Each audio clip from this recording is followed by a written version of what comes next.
यह डिक्टेशन 60 शब्द प्रति मिनट की गति से आनंद मासिक पत्रिका से है। यदि यह आपको अच्छा लगे तो लाइक, शेयर और सब्सक्राइब अवश्य करें। रेडी। उपाध्यक्ष महोदय, इससे पता चलता है कि हमारे लोग किस धातु के बने हैं। विराम। छोटे छोटे मामलों में उलझना एक बात है और कोई बड़ा संकट आने पर उन मामलों से ऊपर उठना दूसरी बात है। विराम।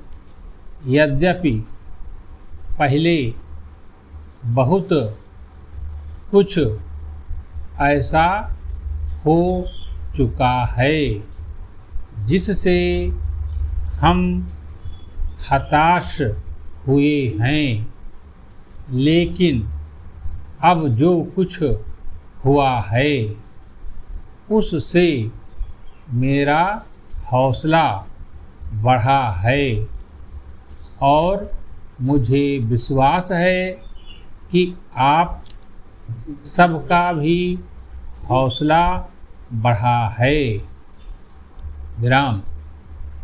हम कह सकते हैं कि इस भयानक धक्के से भारतीय आत्मा का लगभग नया जन्म हुआ है और भारत की आत्मा कुछ अंतराल के बाद पुनः जागी है। विराम। हम सब जिन्हें भारत की सेवा करने का अवसर प्राप्त हुआ है, केवल इतना ही कह सकते हैं कि हम इस जिम्मेदारी को पूरा करने योग्य बनेंगे और इसके मार्ग में किसी व्यक्तिगत या वर्गगत अथवा दूसरे विचार को बाधा नहीं बनने देंगे। विराम। संविधान के हिसाब से केंद्रीय सरकार और राज्य सरकारें हो सकती हैं, लेकिन वास्तव में हम सब एक हैं। विराम। पैरा। सामान्यतः राष्ट्रीय विकास परिषद की बैठक योजना पर विचार करने के लिए होती है। विराम। हमारी योजना हमारे राष्ट्रीय जीवन से भिन्न नहीं है। यह इसका ताना बाना है। विराम। वर्तमान स्थितियों का हमारी योजना पर और उन आर्थिक तथा सामाजिक प्रक्रियाओं पर जो हो रही है क्या प्रभाव पड़ता है। प्रश्नवाचक। हमें इस मामले पर विचार करना पड़ेगा। यद्यपि इस बैठक में हम ज़्यादा विस्तार से विचार नहीं करेंगे। विराम। स्पष्ट है कि पहली आवश्यकता और पहला काम वह सब कुछ करने का है जिससे इस संकट का सामना करने में सहायता मिले और अपने देश से हमलावर को खदेड़ने में सहायता मिले और कोई चीज़ इसके बाद आती है। विराम। हमें देखना है कि ऐसा करने के लिए हमारे पास कितनी शक्ति है और न केवल इस प्रयोजन के लिए बल्कि बाद में आने वाले समय के लिए भी तैयारी करनी चाहिए। विराम। यह डिक्टेशन 90 शब्द प्रति मिनट की गति से अमर उजाला समाचार पत्र के संपादकीय पेज से है। यदि यह आपको अच्छा लगे तो लाइक, शेयर और सब्सक्राइब अवश्य करें। रेडी।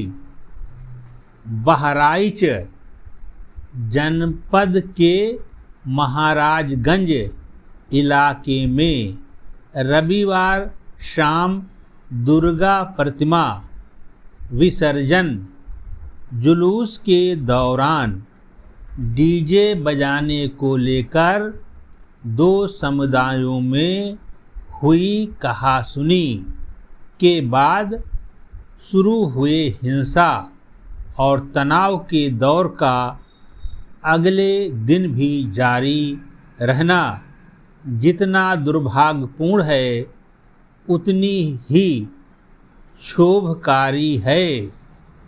शुरुआती स्तर पर पुलिस प्रशासन की ओर से बरती गई लापरवाही जिसने माहौल को बिगड़ने का अवसर दिया।